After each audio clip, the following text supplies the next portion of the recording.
Salut les amis, c'est Paolo. Bienvenue sur FastProg. Nous allons voir ensemble le raccordement et la programmation du kit portier audio composé de la platine de rue LHSA, du poste intérieur PLXA et du convertisseur vous permettant de le connecter à votre carte de commande CAME. Retrouvez les notices en scannant les QR codes actuellement à l'écran ou en description de la vidéo. Je vous laisserai à la fin de cette vidéo des liens vers des tutos de mise en service de différents automatismes CAME. Pensez à vous abonner afin de rejoindre notre équipe d'installateurs et dire adieu aux galères face au matériel CAME. Je vous conseille si possible de rassembler tous les appareils avant d'effectuer les opérations qui suivront en apportant le poste intérieur PLX à l'extérieur et en le branchant provisoirement avec une petite longueur de fil à la platine de rue LHS. Ainsi, vous n'aurez pas besoin de faire des allers-retours entre les postes pendant la programmation et cela vous permettra par la même occasion de vous assurer du bon fonctionnement du matériel. Une fois la programmation effectuée, il ne vous restera plus qu'à raccorder vos postes à leur place définitive. Le fait de les débrancher et de les rebrancher ensuite à l'endroit souhaité ne les déprogrammera pas. Assurez-vous tout d'abord d'avoir mis hors tension votre automatisme. Voici représentés en bas, à gauche, les borniers d'alimentation et de commande de l'automatisme CAME. À droite, le convertisseur. Plus haut, la platine de rue LHS. Et à gauche, l'interphone main libre PLX Audio. Voici représentés les borniers des appareils. Occupons-nous du raccordement. Le 10 de la carte de commande ira sur le 10 du convertisseur. Le 11 au 11.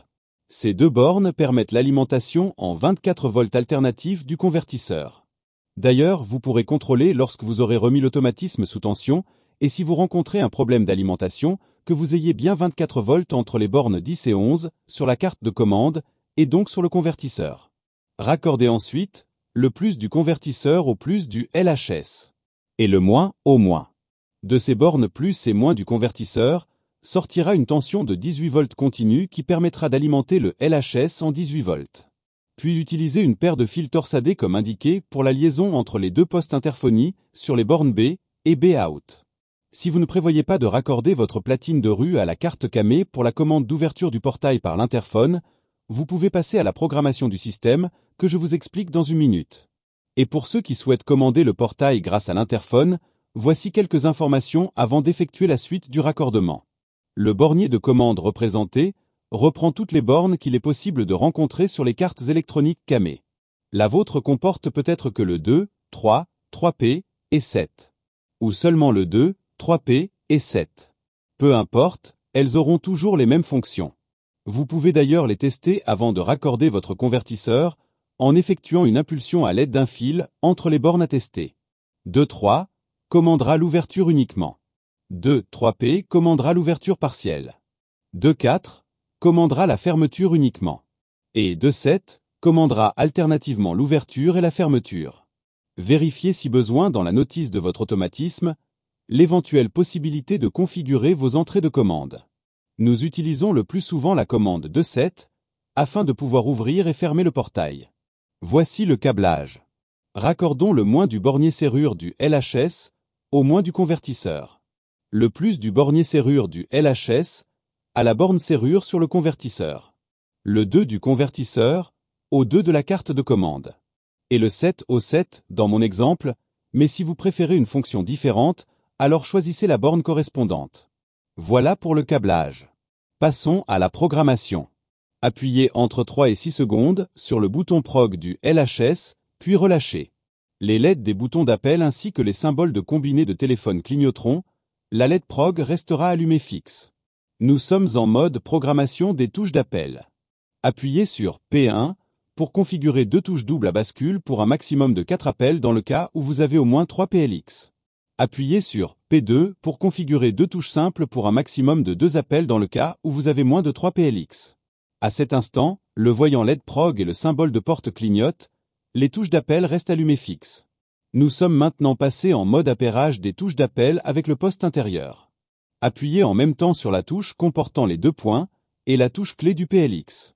Le poste émet un premier bip à l'appui, puis un deuxième. Vous pouvez relâcher les touches. Revenons sur la platine de rue et faites un appui sur le bouton d'appel. Si tout va bien, Le PLX émet de nouveau un bip. Pour sortir du mode programmation, faites un appui sur le bouton prog du LHS. La LED prog et porte s'éteint. On essaie? Appuyez sur le bouton d'appel. Le PLX sonne. Appuyez sur la touche téléphone, dialoguez afin de tester la communication. Puis appuyez sur la touche clé pour l'ouverture du portail. Le PLX envoie l'information par la connexion bus au LHS qui alimentera en 12 volts continue la partie relais du convertisseur, provoquant la fermeture du contact entre les bornes de 7.